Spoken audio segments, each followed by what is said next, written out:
अस्सलाम वालेकुम दोस्तों, उम्मीद करता हूँ सब लोग खैरियत से होंगे। आज का हमारा एजेंडा ये है कि अगर हम पाइथन सीख लेते हैं पूरी तरह से, अच्छी तरह से उसकी लर्निंग कर लेते हैं, तो क्या बेनिफिट है हमें, कौन-कौन से प्रोफ़ेशंस हम सिलेक्ट कर सकते हैं।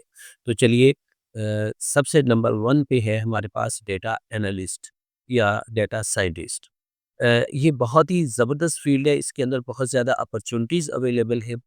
तो इसके लिए हम काम क्या करते हैं कि डेटा को मैनिपुलेट करना होता है, डेटाबेसिस को अटैच करके पाइथन की मदद से हमने काम करना होता है, विजुअलाइज़ेशन करनी होती है, स्टैटिस्टिकल एनालिसिस परफ़ॉर्म करने होते हैं और इस तरह से हम इस फ़ील्ड को चूज़ कर सकते हैं जो कि न्यूली इमर्जिंग फ़ील्ड है और इसके अंदर बहुत ज़्यादा अपॉर्च्युनिटीज़ पूरी दुनिया में अवेलेबल है।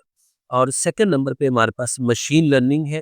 मशीन लर्निंग भी बहुत ही ज़बरदस्त फ़ील्ड है। इसके अंदर अगर कोई स्टूडेंट इस वक़्त एंटर हो जाता है, तो इंशाल्लाह आने वाले 3-4 साल के अंदर वो अपना करियर जो है वो बहुत अच्छे तरीके से एस्टेब्लिश कर सकते। तो इसके साथ-साथ आप आर्टिफ़िशियल इंटेलिजेंस में भी काम कर सकते हैं। इसमें पाइथन के अंदर मौजूद टेंसरफ्लो, केरास और पाइटॉक जो है ये 2-3 लाइब्रेरीज़ हैं। इसके अलावा भी और बहुत सारी लाइब्रेरीज़ हैं जो कि मशीन लर्निंग के लिए इस्तेमाल की जाती हैं। लेकिन ये ख़ास तौर पे जो है बहुत पॉपुलर है और ये बहुत ज़्यादा इस्तेमाल की जाती है। नंबर 3 पे हमारे पास सॉफ्टवेयर डेवलपमेंट है और इसे हम सॉफ्टवेयर डेवलपर की जॉब जो है वो हम कहते हैं। इसमें वेब डेवलपमेंट भी आ जाती है, मोबाइल एप्लीकेशन डेवलपमेंट भी आ जाती है और डेस्कटॉप एप्लीकेशन भी आ जाती है।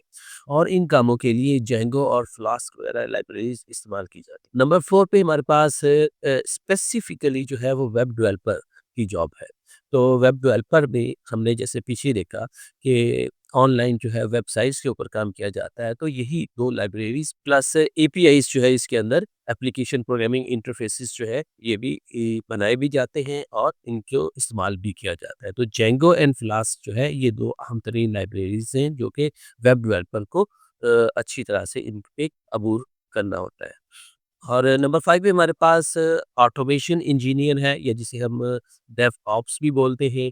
इसकी मदद से हम ऑटोमेटिंग टास्क परफॉर्म कर सकते हैं, सिस्टम एडमिनिस्ट्रेशन कर सकते हैं, डिप्लॉयमेंट पाइपलाइंस कर सकते हैं और इसके अलावा ऑटोमेटिक टेस्ट वगैरह और इंफ्रास्ट्रक्चर को मैनेज करने के काम जो है वो हम बखूबी सरअंजाम दे सकते हैं। नंबर 6 पे हमारे पास गेम डेवलपमेंट है। अब ये पाइथन जो है ये सी प्लस प्लस या सी शार्प की तरह इतनी ज़्यादा पॉपुलर नहीं है गेमिंग में, लेकिन इसके अंदर 2D गेम्स बहुत ज़बरदस्त किस्म की बनाई जाती हैं। पाई गेम पे नाम पे लाइब्रेरी इसके अंदर मौजूद है, जो कि हमें हेल्प करती है गेम्स वगैरह डेवलप करने के लिए। और नंबर 7 पे साइबर सिक्योरिटी एनालिस्ट है, ये बहुत ज़बरदस्त फ़ील्ड है और हाईली इन डिमांड है। इसमें हम ये देखते हैं कि पेनिट्रेशन टेस्टिंग जो है वो हम कर सकते हैं एप्लीकेशंस बना के कि जब कोई इंट्रूडर जो है हमारे नेटवर्क के अंदर एंटर होने की कोशिश करता है, तो हम उसको कैसे पकड़ना होता है, कैसे उसको आइडेंटिफ़ाई करना होता है।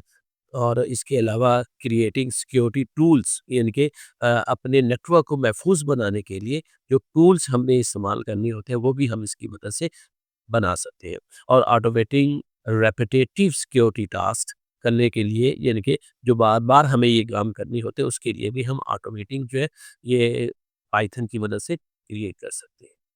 और नंबर 1 पे एम्बेडेड सिस्टम जो है, इंजीनियरिंग जो है ये इसके अंदर पाई जाती है। एम्बेडेड सिस्टम का मतलब ये होता है कि जैसे छोटे-छोटे माइक्रो कंट्रोलर्स बनाए जाते हैं, जैसे हमारे पास एसी के अंदर माइक्रो कंट्रोलर मौजूद है, फ्रिज के अंदर ऑटो वॉशिंग मशीन जो है उसके अंदर हमारे पास मौजूद है।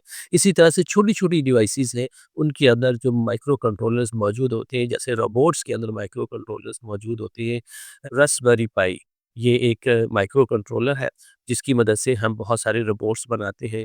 रोबोटिक इंडस्ट्री के अंदर इसको इस्तेमाल किया जाता है। और नंबर 9 पे क्लाउड इंजीनियरिंग है। क्लाउड इंजीनियरिंग में अमेज़न वेब सर्विसेज़ है, अज़ूर है, गूगल क्लाउड है।